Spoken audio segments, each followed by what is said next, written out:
On June 19th, President Xi Jinping met with visiting Secretary of State Antony Blinken, the first trip by a top U.S. diplomat in 5 years.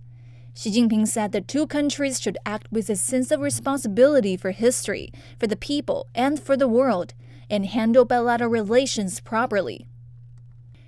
On July 9th, U.S. Treasury Secretary Janet Yellen wrapped up a 4-day visit to China, during which she told Premier Li Qiang that the U.S. does not seek decoupling.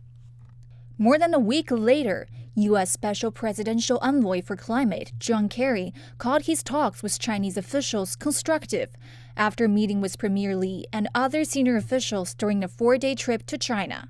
On July 20th, President Xi met with visiting former U.S. Secretary of State Henry Kissinger.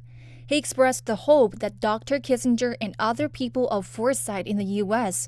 could continue to play a constructive role in restoring bilateral relations to the right track. Over a month later, U.S. Commerce Secretary Gina Raimondo had a 4-day visit to China, which she called successful and productive. She met with Premier Li and other senior officials, and the two sides announced they would set up new communication channels. On October 9th, President Xi met with the bipartisan delegation of the U.S. Senate, led by Majority Leader Chuck Schumer. He said he hoped the two legislatures will have more interactions and dialogues to increase mutual understanding. A week later, Apple CEO Tim Cook was back in China after a visit in March. He met with Commerce Minister Wang Wentao, and the two sides exchanged views on Apple's development in China and bilateral economic and trade relations. On October 25th, President Xi held talks with Gavin Newsom, governor of the U.S. state of California. The president stressed the foundation of China-U.S. relations lies among the people, the hope is in the people, the future lies in the youth, and the vitality lies in subnational areas.